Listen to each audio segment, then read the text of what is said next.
Dear friends, please find a seat. Then we can begin. My name is Mogens Jensen. I'm from the Danish Parliament, but in this capacity I'm the General Rapporteur on sports for the Parliamentary Assembly of the Council of Europe, and I've got the great honor of chairing or moderating this session. And I will tell you, it feels a little bit like being a judge sitting here. I only need a hammer, but I don't think it will be necessary to use a hammer during this session. Very welcome to all of you. We have a little time delay, but we will try to organize it, having our speakers speak a little less, and also a little postponement of the lunch. So I think we can reach it due to our time limits. This is the session one on this conference, where we have to discuss in the safe sports, preventing violence and abuse. And I will open up by saying that as General Rapporteur, I was participating in a conference in London last year, also organized by the Committee on Culture, Science, Education and Media on this very topic.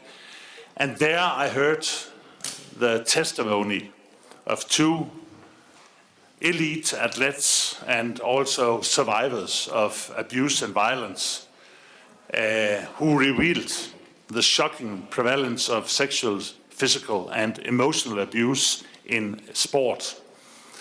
That was really kind of an experience, and they also exposed how this abuse is normalized and brushed off as simply, this is a normal part of our sport culture.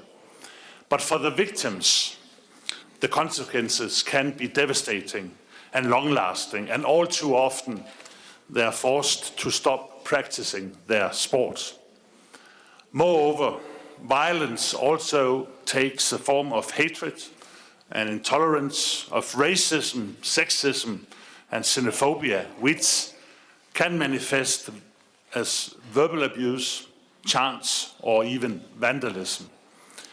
It's not enough for public authorities to react only when a scandal breaks. We must take the initiative and proactively support sports organizations to tackle this very concerning issue head-on. Victims, survivors, and witnesses of violence in sport are calling for urgent action to prevent violence, protect its victims, and fight against the impunity of the perpetrators. This includes safeguarding policies, safe reporting procedures, independent investigations, and trauma-informed support for victims. In this session, we will examine and discuss strategies for creating a sporting environment that protects athletes more effectively. The session will be divided into two consecutive panels. The first one is defining and understanding violence and abuse in sports, and the second one is safeguarding the well-being and dignity of athletes, possible responses from the sports. We will be looking at the definition of violence and abuse in sports. We will identify its root causes and determine how the world of sport can respond to these scourges and protect athletes from them.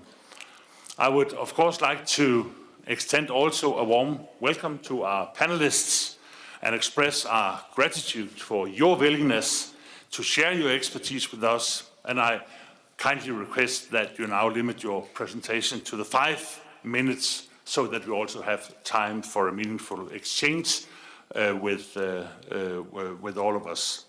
And I have a whole system here, counting time. And if you exceed I don't know what will happen. There can be bells ringing, there can be things happening up here, but certainly I'll pass over the time to the next. So you only have these 5 minutes, and I hope for your understanding for that. And I will now give the floor first to Joana Maranhão, who is a Brazilian Olympian survivor, advocate, and researcher, and network coordinator of the Sport and Rights Alliance, which connects and fosters global mobilization between athletes and allies impacted by the abuse of sport. Previously, Joana, you led a campaign to expand Brazil's statutes of limitation to allow survivors of child sexual abuse more time to report and also to seek justice. And you also succeeded in establishing a new law which actually bears your name, the Joana Maranhão law. So we are very keen to listen to you, and you have your 5 minutes. Thank you.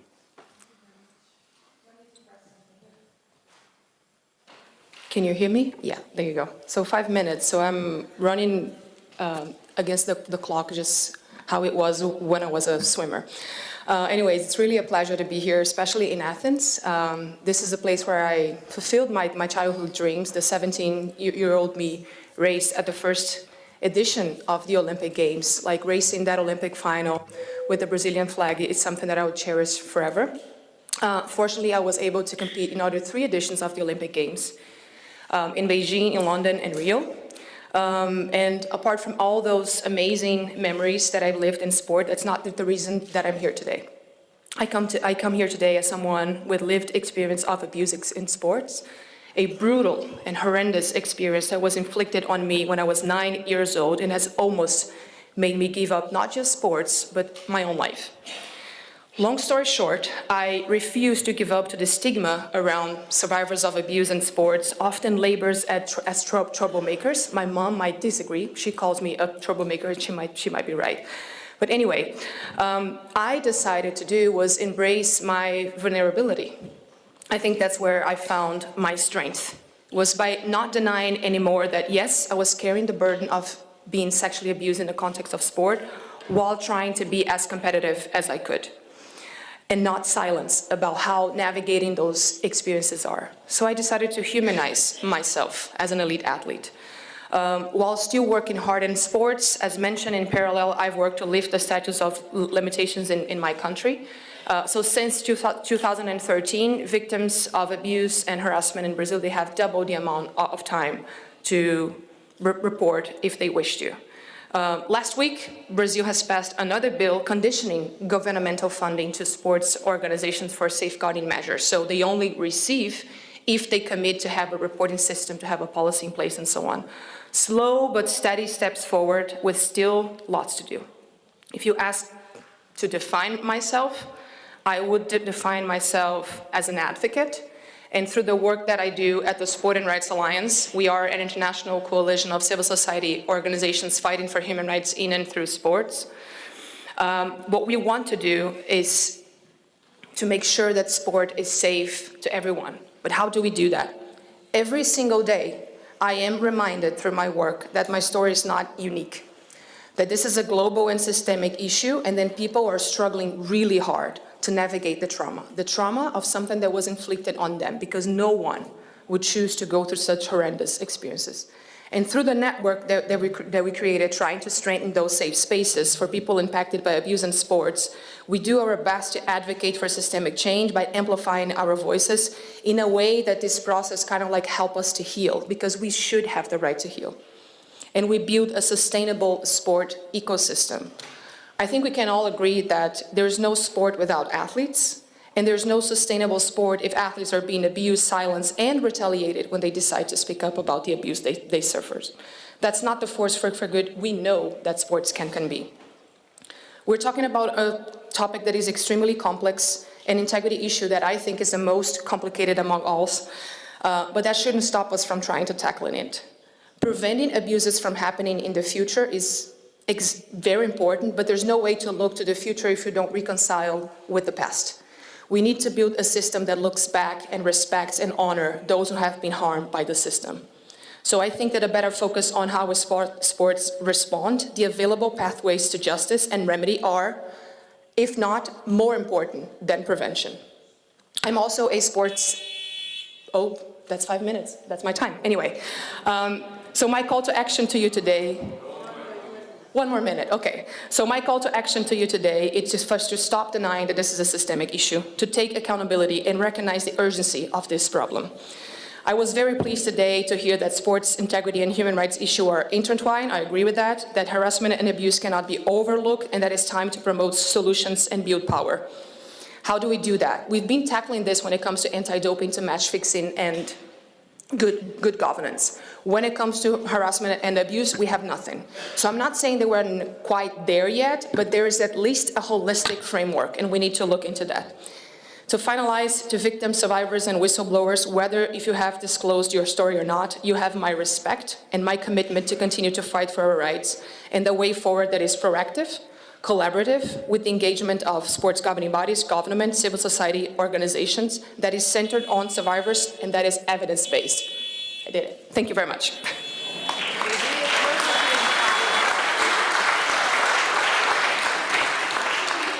Thank you so much, and I'm not controlling this. It just does something, but I hope you survived these 5 minutes. And thank you very much, Joanna, for highlighting that harassment and abuse is systematic issues, and it's complex, and also that you have to build solutions with the impacted people. Thank you very much. Our next speaker is Reis Belmer, who is the legal director of FootPro, which is the Women's Football Players Union of Spain. And you are, Reis, a Spanish lawyer with extensive experience in sport law with a focus on football law and more specifically on the rights of female footballers. And also now you have the 5 minutes. Thank you very much. Thank you very much.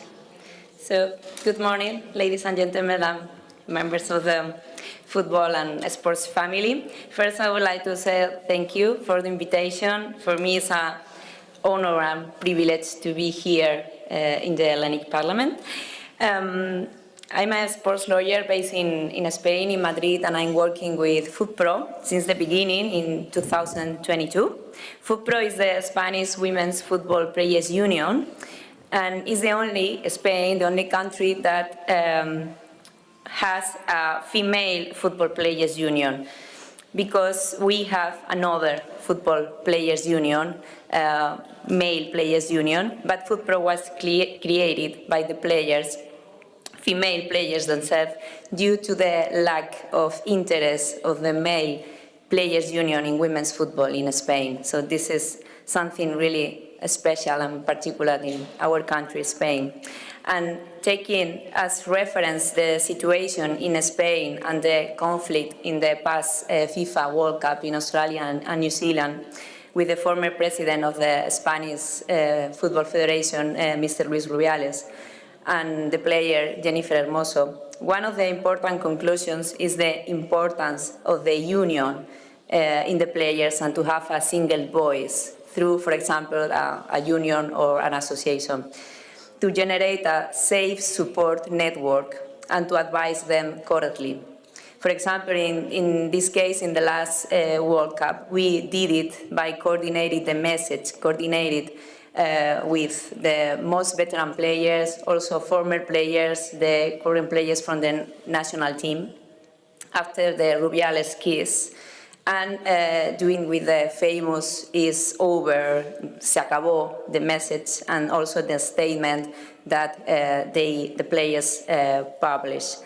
The main objective was to end the systematic discrimination that existed in the Spanish Federation in relation to women and women's football. But that's just the first battle. After the se acabó, is all over, ended, we managed to reach an agreement with the Higher Sports Council in Spain to prevent these situations from happening again. and we are still working on it today. Another important point is that the system in sport fails. Clubs, sports federations, almost all of them have an anti-harassment protocols. There are regulations in the countries in this regard, but when a situation happens, it is the people and the system that fail. The people who must implement those protocols fail, and the system is not be able to protect the victim and exposes them. Moreover, there is a lack of courage when the abuser is a person with power, for example, a president. In my experience, I have seen how people do not want to lose a position and try to influence the system to protect themselves. This is a lack of good governance that must change. Also, we need to reinforce the confidentiality when we are faced with a case of abuse in sport. And I will give you an example of my country, Spain. In the criminal proceeding of the player Jenny Hermoso against Luis Rubiales, the player's complete statement was published on television. We could all see Jennifer Hermoso crying while she testified in the court during her statement. This is unacceptable. But this is not a problem of football. This is a problem of our society. For this reason, and from my point of view as a lawyer, and in my experience advising the Spanish Women's Players Union, it may not be necessary to legislate more in this regard, but rather to improve what exists with a gender perspective, for example, and put people suitable. People must have training in gender violence. They must be professionals in this matter, and we need also an inclusive leadership in sports. And my last conclusion, it is important to give more voice to athletes, to players in general, and establish mechanisms so that they can speak in a safe environment, because we need that voice. Finally, if we protect the players, we protect the sport, and if we protect the sport, we will have a better society. Thank you.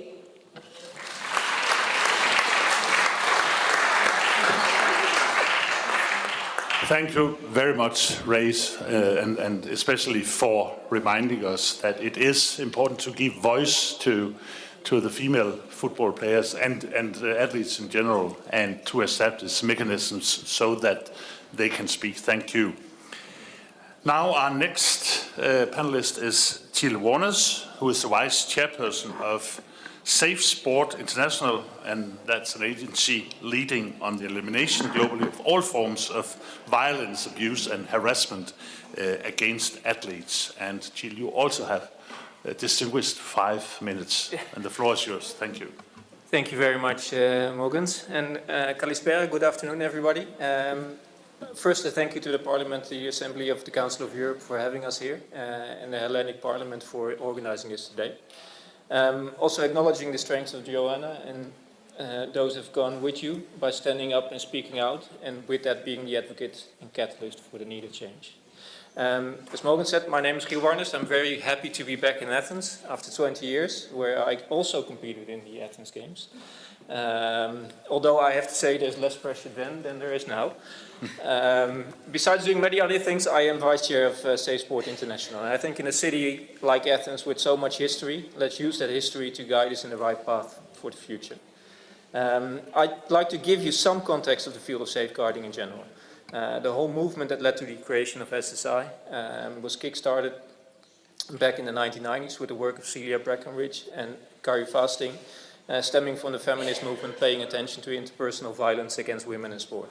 Fast forward to 2012, pre the Olympic Games, when the first one-day event was organized by Ann Tifas, our current chair, and Liz Twyford from UNICEF UK, to explore the potential for standards for safeguarding for children in sport. This was followed in 2014 by the first multidisciplinary international event to consider development of a safeguarding unit, a safeguarding sport body, which in the end led to the creation of SSI. We had a rough start, but the last 2 years, thanks to funding, we've come into relatively stable waters, which has led us to cement our place in the safeguarding landscape, which we are very proud of. We do this together with others, we don't do it alone. We drive international standards for safeguarding, such as the International Safeguarding for Children in Sport. We try to increase the knowledge and good practice throughout the whole community of safeguarding by organizing our conference and sharing experiences. And we build capacity by offering high-quality education and consultancy, for instance, with the IC Safeguarding course and the iProtect program. We do that because if things go wrong, people get hurt. Yes, people, because even though some elite athletes perform superhuman feats, all athletes from all levels and all abilities are humans first. To be clear, it does not only impact athletes, but everyone working in sport and the organizations around them. And in the end, weakening sport both as a means and an end to do good. The human suffering this causes is immeasurable and should always be the key priority. But there are also very real economic costs with not keeping everyone everywhere safe in sport. Where does that leave us now? Some of the scandals that have come to light have led to inquiries, reports, and eventually have been a catalyst for change. They also give us reason to assume that we are still seeing just the tip of the iceberg. In current prevalence studies, we see a prevalence of between 10 and 70% of athletes. The high-profile cases that come to light hardly ever come to light because of proactive work. We see that organizations act to protect their own reputation, they fail to deal with poor practice, and they fail to deal with powerful individuals. From those impacted, there's one consistent feedback, and that is that the system that was supposed to protect them failed them. Highlighting 3 of the underlying issues. I'm messing with your computer. I can do it left-handed. Highlighting 3 of the underlying issues. The enormous differences between the bigger and smaller sport, between the elite level and grassroots levels in sports, and their capacity to make meaningful change. Recognizing that I'm speaking to the Council of Europe, the narrative is dominated by the global north, where the problem we're facing is a truly global problem. Groups of people that are not as able to speak up are not being heard in shaping the environments that needs to protect them. Bloody hell, that's quick. So what needs to be done?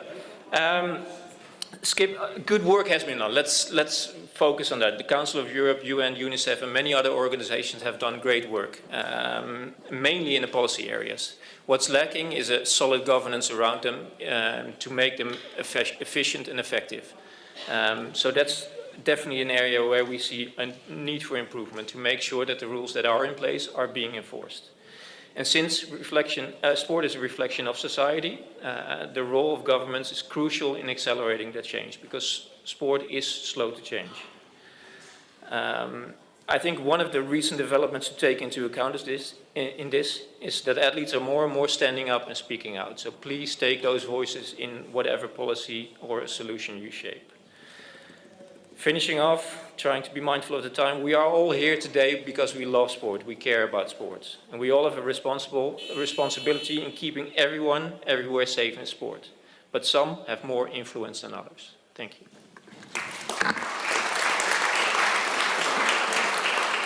Thank you very much, Chill, for your lining up the great work of the Safe Sport International. Now this was the first panel. Now we will immediately go to the next panel and take questions afterwards. And I'm happy to welcome Vagelis Leolius, who has been a professional basketball player for the Prometheus Patras, which he leads as the president since 2004 in parallel to his responsibilities as president of the Hellenic Basketball Federation since 2021. Vagelis, you have also 5 minutes. Thank you. Good morning, everyone. Allow me, if you please, to speak in my mother language in Greek because I feel that I can express my feelings, my thoughts easier in 5 minutes. So it's... So welcome to our country. I feel like a host.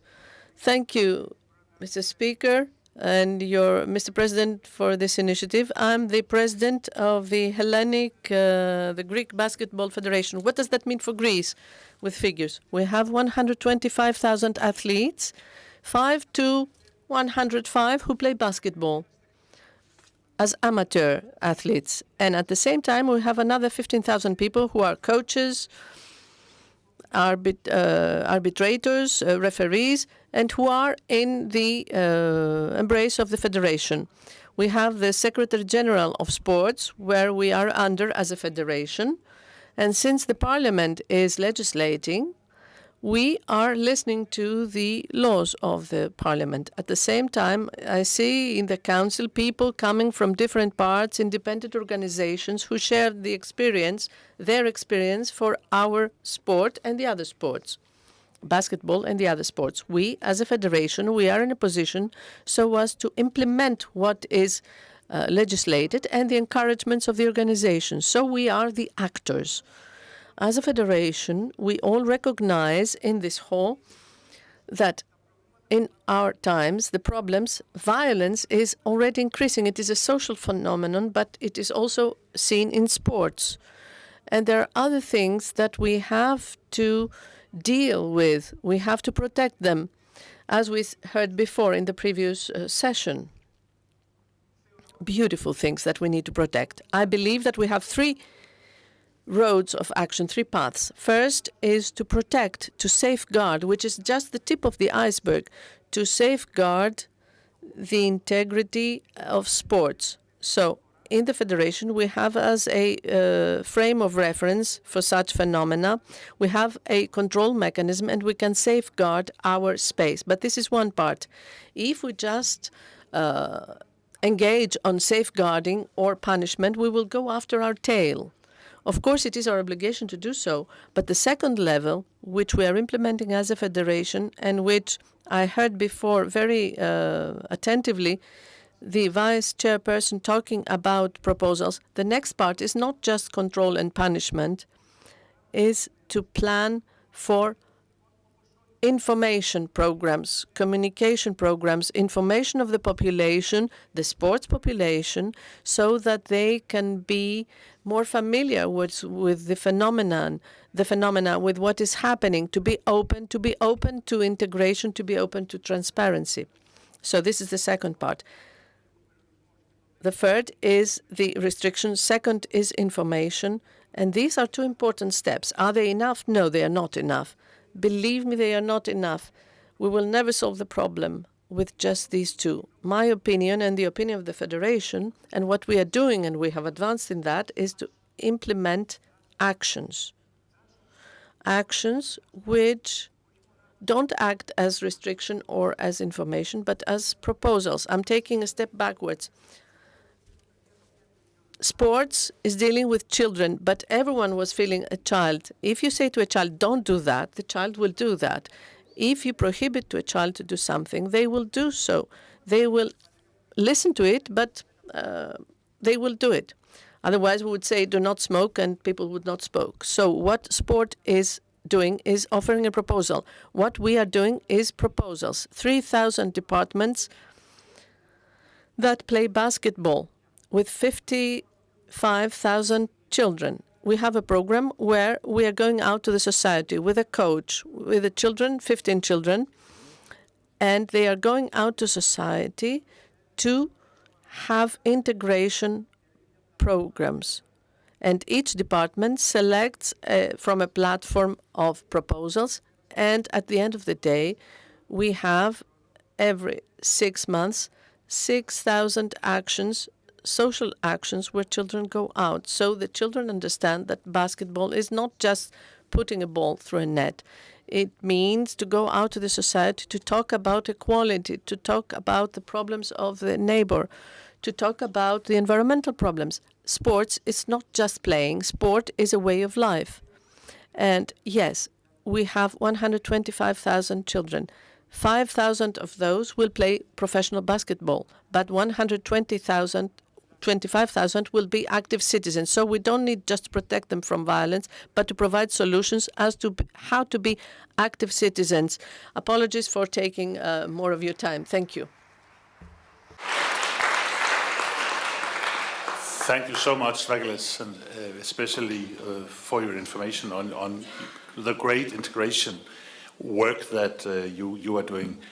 So now the next is Catherine Pitra, who is a member of the Senior Council at World Athletics. And Catherine, you also have 5 minutes, and you have the floor. Thank you. Thank you so much, and thank you for having me. It's really pleasing to see this being on the topic of the agenda today, because it is such an important topic. As Senior Counsel at World Athletics, I advise on a number of different matters, including safeguarding in the organization. And safeguarding, we need to tackle it not only because it's the right thing to do, but also because it supports levels of participation in the sport and retention in the sport. Because happy athletes stay in the sport and they then go on to fulfill their full sporting potential. If along the way they encounter people who harass them, abuse them, or whatnot, they will likely leave the sport and we will not get to see their achievements fulfilled. We also know that the most vulnerable athletes are those who are on the edge of greatness. They have the most to lose. They are the ones who are vying for qualification of either on the national team, at the Olympics, and so forth. And therefore, it is particularly important that we look to have measures in place to safeguard these athletes. However, it's not only a matter of having safeguarding policies and procedures in place for elite athletes, we must have them in place at all levels of the sport, recreationally, nationally, and internationally. And by way of context, World Athletics is the governing body for track and field, and we have 214 member federations globally around the world, as well as 6 area associations, including European athletics. It is therefore crucial that we work in alignment and collaboration with those member federations and area associations in ensuring that the sport is safe at all levels. The other reason why this is important is that we need to bear in mind the national context and the national legal frameworks and legislation, because what needs to be mandatorily reported, say, to the police may be different from one country to another, and so those frameworks need to be borne in mind when adopting policies and procedures to respond to safeguarding concerns and complaints. What we have done is we have started by defining what is unacceptable conduct in our sport. And we've defined that as abuse, harassment, and exploitation. By abuse, we mean physical, sexual, all kinds of abuse. Harassment could be verbal harassment, and exploitation could go as far as financial exploitation. And oftentimes we see them in tandem with each other. So it's not just one form of abuse that we see, it is multiple forms of abuse in one particular case. And the goal is that all safeguarding matters are reported and properly addressed. And what I mean by that, and the underline the reporting bit, is that this will lead, if there are proper mechanisms in place, it will lead to increased reporting. It will lead to increased cases. The goal should not be to have no cases, because actually if you have no cases, it's likely because people don't have trust in the system, they don't know how to report, or there is no efficient mechanism in place. It's also important to ensure that those policies and processes account for all stakeholders and participants in this sport. It's not just about children, it's not just about women. It is all participants in this sport. That can be male athletes as well, it can be coaches, it could be technical officials who are being harassed or abused. It covers everyone. So how have we gone about addressing this?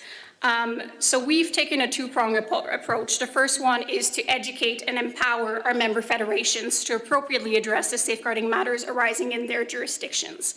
The second prong is to ensure that we at World Athletics have appropriate powers and measures in collaboration with the Athletics Integrity Unit, which is an independent unit, to address matters arising within our own jurisdiction, including at World Athletics events, our federation officials, as well as when there is inaction or inability on the member federation to take action. Therefore, in those cases, the integrity unit can step in, or World Athletics can step in and take immediate action at events, including taking away accreditation.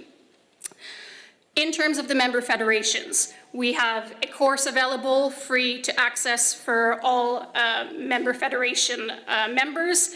We have a toolkit. We've put in place template policies and procedures that can be adapted by all member federations and then adopted at national level, and that is actually a mandatory requirements for our member federations. They all need to have a safeguarding policy in place and safeguarding procedures, and therefore we support them and assist them in building and developing those policies and procedures. We also do training to those member federations and areas to ensure that they're aware, they can identify safeguarding issues and address them appropriately. Lastly, we have mandatory disclosures so that we are able to ensure that we communicate when there are issues arising from one federation to another, because we know that people, especially at elite level internationally, move from country to country, move from sport to sport, especially the great coaches. And so we want to make sure that no one falls through the gaps. And to conclude, this is very much a collaborative. We need to work together on safeguarding. We can't work in silos, and I would just invite you to continue to share with your colleagues and learn from each other. Thank you.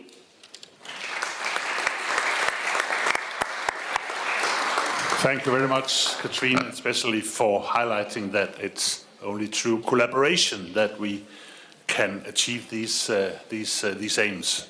Now our next speaker is Annalisa Zacona, who joins us from the FIFA International Relations and Public Affairs Department. And Annalisa, you have the floor. Thank you, Mr. Jensen. It's a real honor for me to be here today in my home country and to address you from this historic building from the Greek Parliament. As highlighted also by Mr. Jensen, addressing any type of abuse in sport requires a unified approach.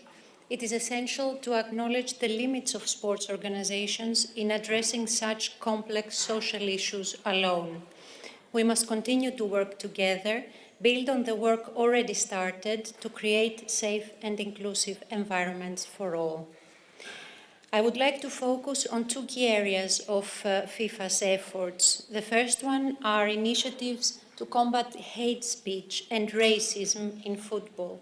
And the second one is FIFA's safeguarding efforts. The Parliamentary Assembly of the Council of Europe resolution Stop Hate Speech in Sport underscores the serious impact that verbal abuse can have on athletes' mental and physical health. FIFA has responded to this, and I would like to mention a couple of initiatives. The first one is the Social Media Protection Service, launched in June 2022 to protect teams, players, officials, coaches from online abuse during the FIFA tournaments. The service monitors social media accounts, and FIFA collaborates with the social media platforms to remove abusive content promptly. Individuals can also opt for account moderation, which allows hiding abusive content in real time. And what we have seen from this service is quite interesting. What we have seen is that women players are more likely to be targeted with online abuse than men. Female players at the FIFA Women's World Cup in 2023 were 29% more likely to be targeted with online abuse than male players at the Men's World Cup. Going a step further, at the FIFA Congress, the FIFA President announced a comprehensive anti-racism program based on 5 pillars, including recognizing racism as a disciplinary offense in all 211 FIFA member associations with severe sanctions, establishing a global standard gesture where players during the game can communicate racist incidents on the pitch and the referees can take action, supporting education initiatives together with governments, and creating a players' anti-racism panel to monitor the implementation of this program. The second point I would like to discuss is the critical topic of safeguarding in football. FIFA maintains a zero-tolerance policy against violence, harassment and abuse in football. To bolster this commitment, we work together with international bodies like UNODC, UNICEF UK and the Council of Europe. In particular, the Council of Europe has played a key role in the development of the FIFA Guardians program to support our 211 FIFA member associations in their safeguarding efforts. The Council of Europe was part and is still part in the Child Safeguarding Advisory Working Group. FIFA has also been part of the Council of Europe's Start to Talk initiative mentioned this morning, recognizing its positive impact in the world of sport. FIFA's dedicated safeguarding department provides policy guidance to FIFA's member associations tailored to their needs and context with a view to developing safeguarding policies. Last but not least, FIFA is also working to establish an independent support unit to provide expert guidance and support to victims of violence within sport, within football, and this unit will serve as an impartial resource reinforcing FIFA's existing support structures. Despite the progress made, FIFA recognizes that there is more work ahead. The challenges before us are significant, but I think we can all agree here today that unity is strength, and in unity we can achieve incredible things. Thank you very much.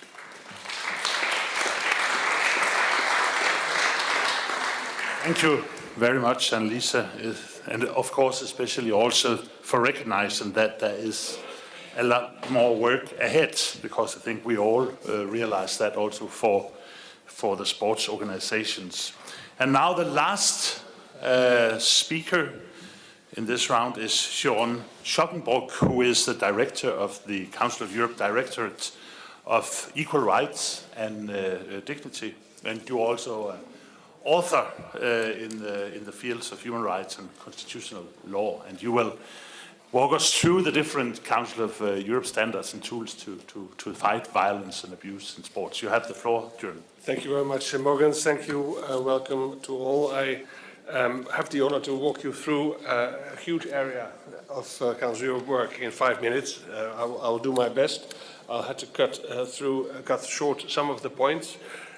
Maybe just to explain, Council of Europe standards and tools to fight violence and abuse are, of course, the Council of Europe being an organization to set up to defend human rights, rule of law and democracy, is seriously and strongly following a human rights-based approach. I will not, for time reasons, not delve into the specific sports conventions that we have. There will be a discussion about that later this afternoon. I will speak about human rights treaties. But before that, I should maybe explain the approach of the Court of Human Rights under our main human rights treaty, that is the European Convention.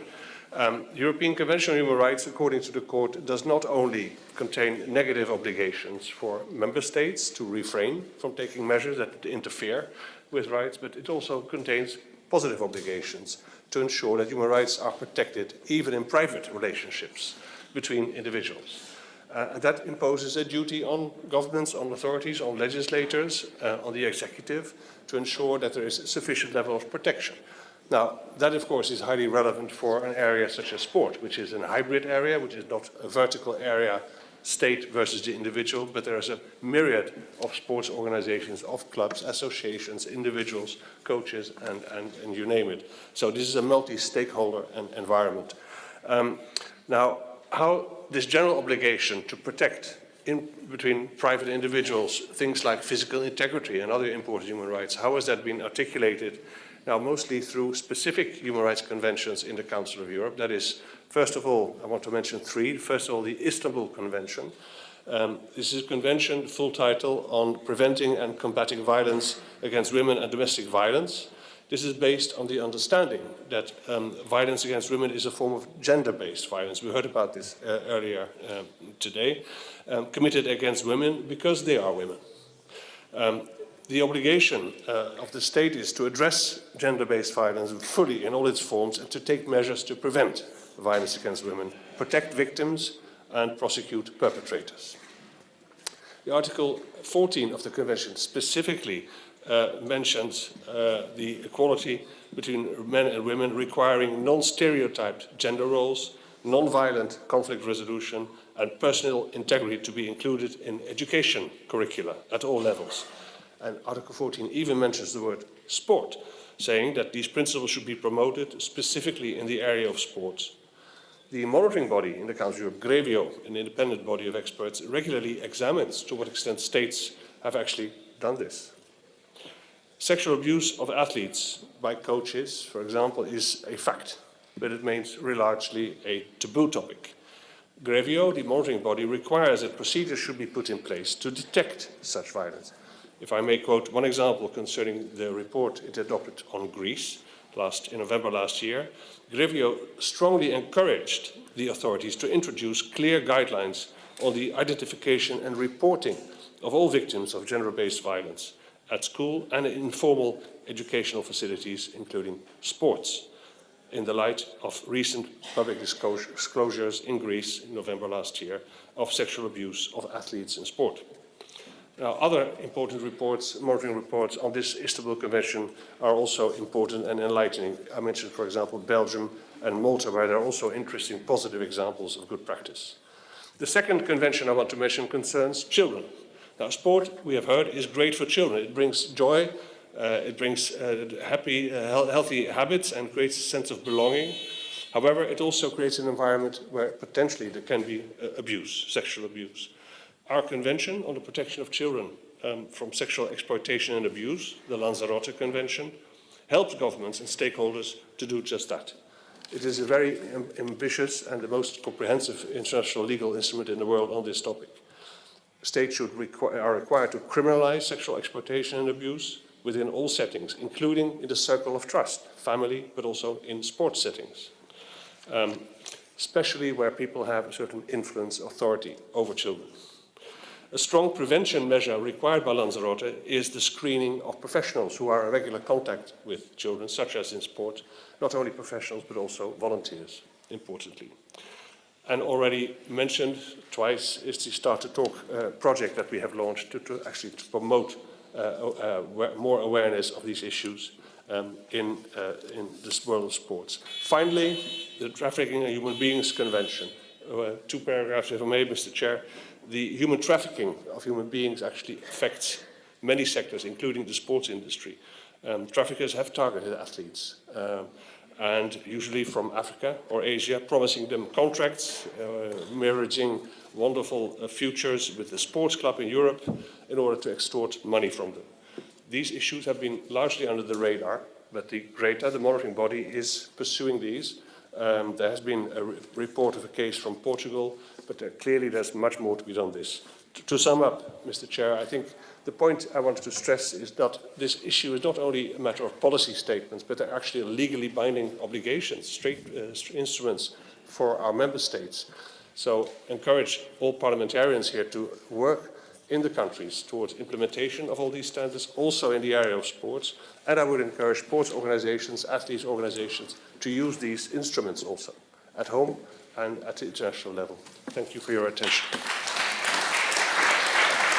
Thank you. Thank you very much, Joan. And now, finally, it's a possibility now to interact and ask questions to the panelists, and it would be very useful for you if you who ask questions could do it in 1.5 minutes, and also maybe point out which panelist you want to ask a question. But who will have the floor? Yes, please. Thank you very much. My name is Mandy Minella. I'm from Luxembourg, and thank you very much for sharing your experiences. I am a former tennis player from the highest level, and I've witnessed a lot of abuses, verbal abuses, physical abuses, but also sexual abuses. And for too long, we all looked away. So now that more athletes speak up, it's really good to take action. So thank you, everybody, for that. My sport, tennis, the WTA, so the Women's Tennis Association, has a very big safeguarding unit because we have a lot of problems in that. And but that's the highest level, and all the abuses happen already earlier, before, when children have a young age. as Joanna earlier told us. And if I'm not wrong, please correct me, the World Athletics, they are requesting a safeguarding unit in every federation in every country. That was the case in my country, in Luxembourg, earlier on. I think that's a great thing because, for example, in my country, there is no safeguarding unit. So there is no place where young people can go and address themselves. Would it be an idea to ask for a safeguarding unit in every country or in every federation? Thank you very much. Thank you very much. And the next one is Kim Valentin, who is actually our rapporteur on a new report on protecting human rights and through sports. Kim? Yes, thank you, and thank you for brilliant speeches. My point of view on this, in working with the report through quite a time now, is that the structural inequalities in the systems, in the local countries, governments, is the main problem. And if we look at the abuse and violence in sport, there's a problem between victims not being able to tell their stories and the criminal law not protecting the victims enough. So could you address that?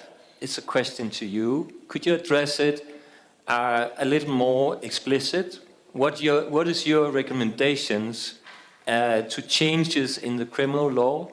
For instance, could we see a system where it is easier to show your abuse and violence and being sure that you get fairness in the justice system? It could be that we say that if you have not done good methods, good governments, it's protection of the victim. It's not a protection of the abuser or the criminals, because the system today protects the criminals and the abusers, because there are no proof. It's often just word to word. And if we say there is a method, for instance, that there should be 2 persons when they are training, not 1 person that are training, 2 persons, and if they are not doing that, it's proof that they are not on the right side of the law. They should prove that they could have the right methods through the system. This would protect the victims and not the abusers. Thank you, Kim. Any other questions? Yes, on the front, yeah. Yes. Merci, Monsieur le Président. Thank you, Chair. I'm going to speak French. Just wanted to pick up on what my Danish colleague just said. It is true that we need to adopt measures that go along protecting, safeguarding children. And as a French member of Parliament, I would like to mention some of the initiatives that we have taken since 2017, because fighting against gender-based violence is a national cause in our country. During the Olympic and Paralympic Games this year, we have adopted some laws to set up a mechanism to strengthen the reporting of abuse. And there is also an obligation to prove that coaches have a fit and proper reputation, and they have to be trained in the area of and made aware of gender-based and sexual violence. so that they can become respectful coaches, because they can help to protect minors, because minors are most of the time the victims, and the perpetrators are generally men. I'd like to know whether in Greece and in other countries similar measures were adopted, because I think we need to work more on prevention, and also on the fact that we should allow young people to speak up and to report abuse that they suffered from as early as possible. It's Mr. Schenak, Stefan. Thank you. I have two questions. One to Madame Pelver. You are advocate and you are working in the field of women's football. My question: when is Europe ready to have the same situation as the women's soccer in US or in Australia, that they have the same money than the men's soccer player? Because I think the future in football is in the field of women's soccer, but it's so a discrimination that women has to work in supermarkets at the cash, and in the afternoon they can go for training or for playing. You are from the Spanish Union. Are you doing something that this discrimination will find an end in Europe, or do you see no hope? Just in UK, the women's soccer got a fantastic contract with the TV, and that we can hope for all countries. And the next question is to Madame Pitre. This is an Austrian question. By the way, that means winter sport and alpine. Yeah? Some days before, a very young Italian woman died by the training. She was 19 years old. What can we do in the alpine sector to have more, that there are not so many races in so short time, that the list of herded people is longer than active people? And we have so many catastrophic situations in the alpine sport, only for races for money, and they not respect the weather condition. They push the ladies and the men down, and the list of herded people and meanwhile also killed people in this sport is really extremely. And I think we had to do something in that field. Thank you, Stefan. And Mr. Kamai from Montenegro. Thank you, Mr. Chair. My name is Nikola Tsama. I'm the Vice Chair of the Parliament of Montenegro and also a member of PACE Committee on Culture, Education, Science and Sport. And I didn't prepare any question. Actually, maybe I didn't understand well the material, but I just prepared something about this topic, so I want to say it to you. So, as we all know, violence and abuse can take many forms, including physical, emotional, and sexual harm. They are not only violations of human rights, but also betray the very essence of what sport should represent: respect, fairness, and integrity. I strongly believe that safeguarding policies should be designed not only to protect athletes, but also to educate coaches, staff, and administrators on recognizing and preventing abuse. Likewise, it's very important to have clear reporting mechanisms that are safe, confidential, and accessible. Athletes should never feel that their voices will be silenced or that reporting an incident should jeopardize their careers. If we want ethical behavior and fair play to last as a norm in sports, we must treat issues like doping, corruption, and discrimination. Like the rest of the planet, the people in Montenegro are very proud of the sports and our athletes. But we have to recognize that we must do more to safeguard our athletes, especially the youth who look up to their role models. As members of the Parliamentary Assembly, we have a unique opportunity to lead the way in designing awareness and creating impactful change. Thank you very much. Thank you very much, Mr. Kamai. And yeah. Thank you very much, Mogens. I'm Roland, and I'm a member of the Swiss Parliament, and I used to be the head of sponsoring of the Swiss Ski Federation in the 90s, but I don't answer Mr. Genach's question. I have a question to Annalisa from FIFA. You spoke about the anti-discrimination measures during competitions, and there you mentioned the social media protection. I'm a bit old-fashioned, and I think the world is not just social media, the real world exists as well. Do you take measures during competitions, during tournaments, in the real world as well? Thank you.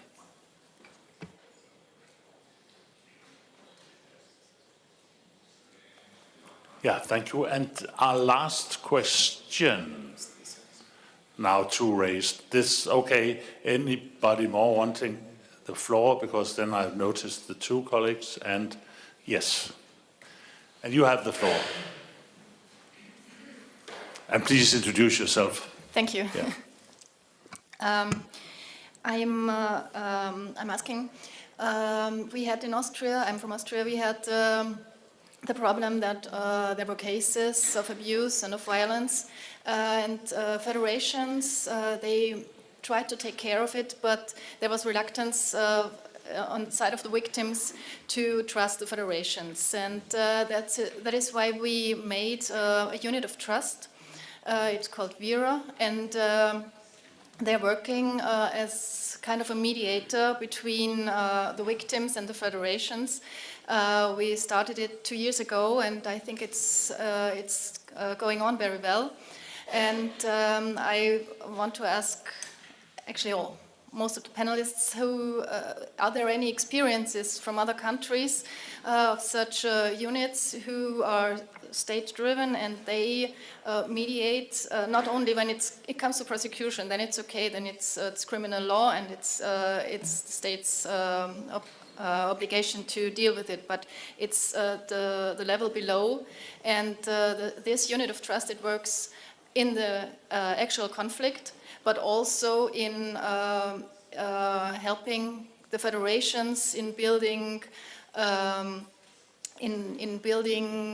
systems of prevention.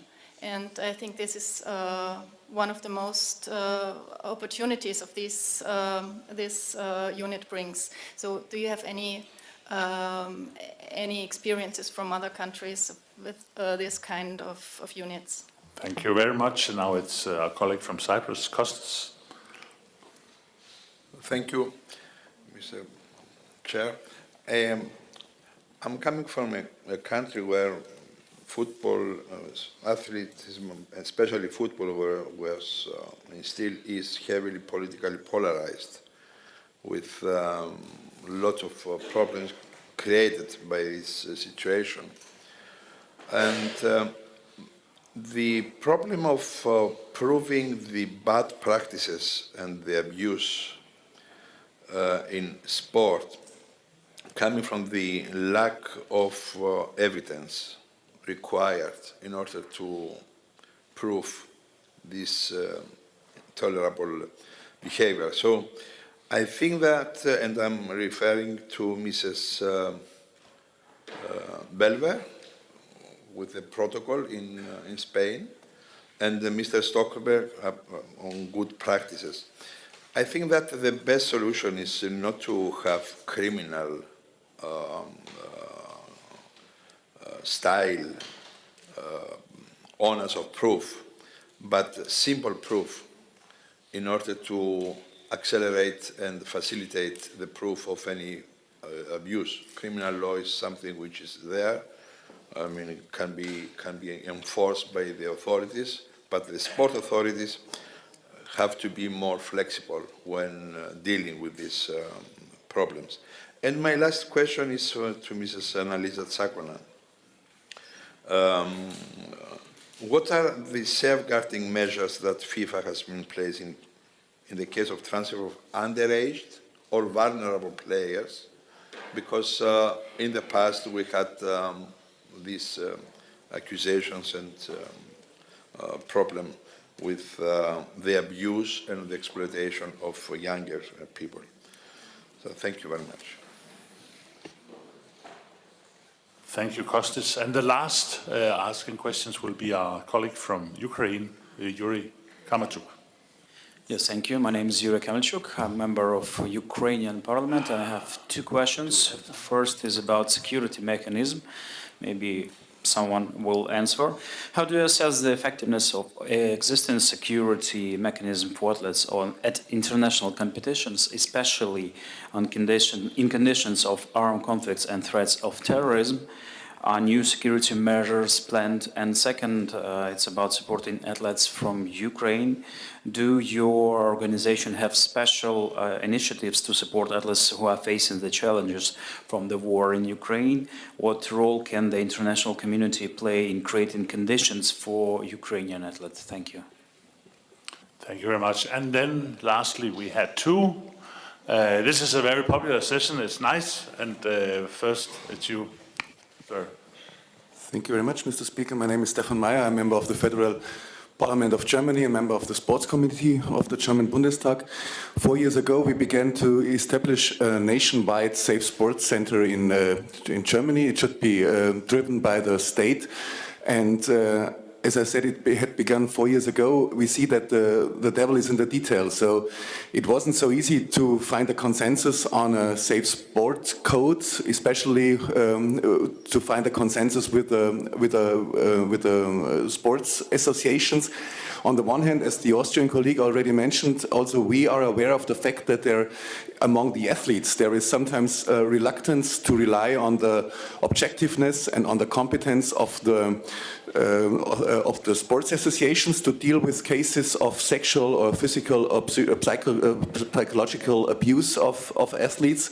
On the other hand, there is a reluctance of the sport associations to rely on a nationwide center driven by the state.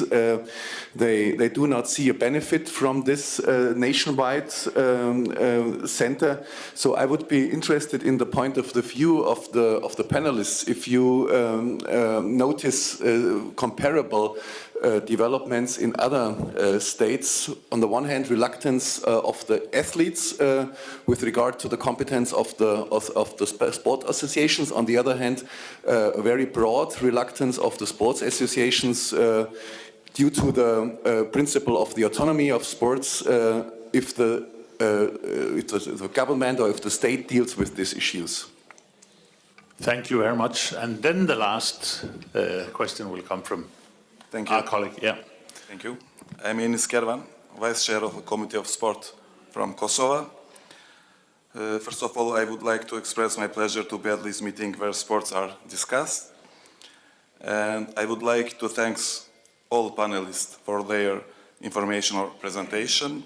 I have a question in general. Pristina 2030 Mediterranean Games will take place in Kosovo. And what is your recommendation, or what do you think we should pay most attention to during in this preparation period? Thank you. Thank you so much. And now it's for our panelists to answer, and I have to restrain you with answering in around 2 minutes or something like that. And Shin, you look very keen to do that. Will you start off? I think you need the microphone on. Thank you, Morgans. Maybe starting with the last question, that's the easiest. I fully recognize that there's not too much trust in the system, and I think also rightly so in many cases. Like I showed, the system is part of the problem.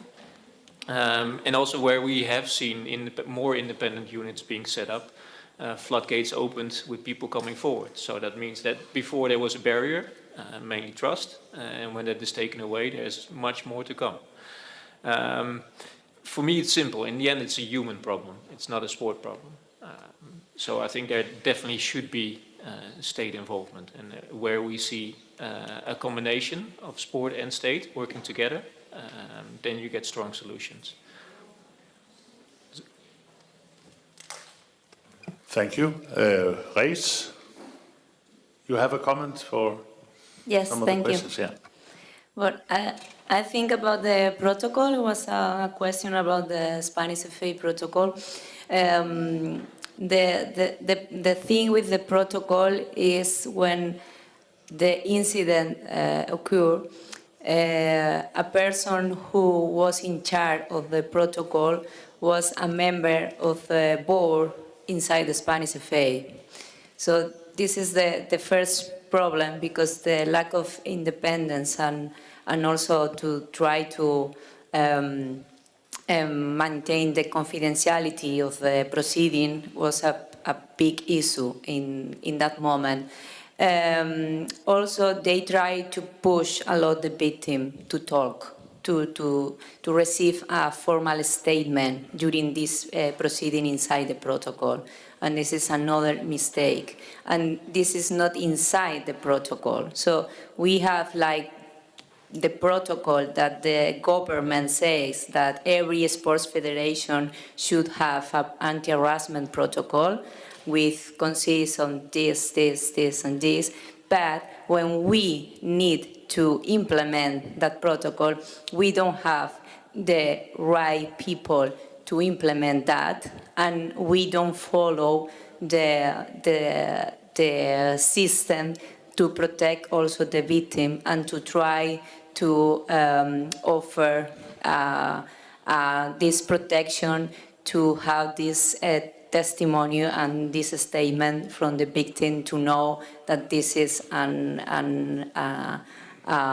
abuse or not, or whatever. So, and also the last point about the protocol, when FIFA start a proceeding, that person in charge of the protocol decides to stop the proceeding inside, the internal proceeding inside the Spanish FA, because FIFA opened another proceeding.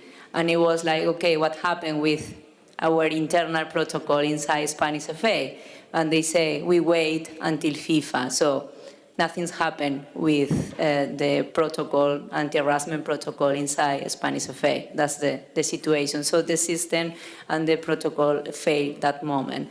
And the victim was exposed with no control. This is about the protocol, and I think there was another question about Spain and what we are doing to try to, fight against discrimination. I think we need more information, more data about that. That is the first step to know the current situation in women's football, for example, and also women in football, because I always, and I said before, talk about we need more inclusive leadership, and we need to change the leadership roles that we have in the sports federation, and in particular in football, that is the sports that I know. Because if we don't know the real problem, it is impossible to solve the problem or to implement something, to change something that the leaders didn't know about that. So the first is to know that we have a problem. It's also a society problem. This is not about the sports, but we have a problem. But we don't know the numbers, the figures. We don't know. We don't have enough information or data about the discrimination, the abuse in sports, the cases, because, and I finalizing with this, we don't give the voice to the athletes to know the real situation. So this is impossible to understand the real situation if we don't create a safe network, an environment to protect the athletes to talk and to say, okay, this is my situation, this is what is happening, so please don't protect the abuser. That is the real situation. So first is to need more information about that, working with education, and to try to develop a safe environment for the players. And we are trying to, in Spain, working on this. Thank you very much. And now Annalisa from FIFA. Yes, thank you very much for your questions. I will start with Mr. Büchel. Being more traditional, yes, of course. Can you hear me now? Thank you. So I will start answering the question of Mr. Büchel regarding the traditional measures that, of course, we have for during competition safeguarding, especially youth competitions. So the first one I would like to mention is the code of conduct, the Safeguarding and Anti-Discrimination Code of Conduct that every person who has an accreditation for a FIFA competition has to sign, and it's a detailed code of conduct saying what you have to, your duty to protect and to report. Very detailed instructions also with regards to people who come into contact with minors. They shouldn't be in the same room with a closed door. Really quite detailed and helpful. Also, every participating team has to appoint a safeguarding expert, a focal point, so that, and is communicated to FIFA so that we know that whenever there is an incident, who's going to be responsible for reporting it. We have, of course, the FIFA human rights grievance mechanism, a reporting mechanism. Also, confidentially, anybody in the tournament can report any incident. We provide training to teams, to volunteers, to officials, to security teams, to everybody involved. And we have, of course, independent anti-discrimination observers provided by the FAIR Network to observe the games for incidents of discrimination. These are some of the measures we have. But of course, we all have a duty, and I think this is important, to also report when something is going on and not just to turn our backs and say this doesn't affect me. I believe Mr. Evstathiou also had a question about the transfer of minors, as we call them in football, also a very important question. The transfer of a player who's a minor under 18 years old is heavily regulated by the FIFA regulations on the status and transfer of players. Article 19 says that the rule is clear. International transfers of players can only happen if the player is over 18, with some exceptions, and these exceptions are examined by the FIFA relevant department. For example, an exception would be if a player is transferred with his parents move country for reasons that have nothing to do with sports. If a person is recognized as a refugee, can also be transferred, or for academic reasons. I think what is important also to note here is the new FIFA regulations on the agents introduced in 2023, where we have an exam, a special exam for agents that deal with minors, with underage players, continuous education and licensing. That's a new regulation, and I think it's important to note. Thank you. Thank you very much. And then Catherine. Thank you. I made a note of about 8 questions, so I'll just go through them one by one. But to pick up on the transfer of athletes point, I mean, we have transfer of allegiance rules, which is a bit different because it has to do with the sporting nationality. So if one athlete wants to transfer to another country and then represent that country in international competition, that is always subject to the country which applies to have that person represent them having in place safeguarding policies and procedures. If they don't, then the transfer will not be granted. So that's a consideration. In relation to holding major events, the question that came from Kosovo, because we hold 5 or 6 world championships, and what we do is we work closely with the local organizing committee so that we have in place, we're working at probably a year out from the event taking place on a safeguarding plan to ensure that there is going to be a reporting mechanism in place and that people know what that looks like, and then concretely where they go if something occurs. So we play by play different scenarios of what could arise on the ground, and then the logistics around, right, well, if we have an athlete, if we have 2 athletes who are in a situation one is alleging abuse by the other, for example, can we move them from one hotel to a different hotel so they're not staying in the same hotel? Can we move them so they don't encounter each other at the venue? What are the concrete measures we can take logistically to prevent that and minimize the risk of harm to that individual, in addition, of course, to triggering the actual safeguarding procedures?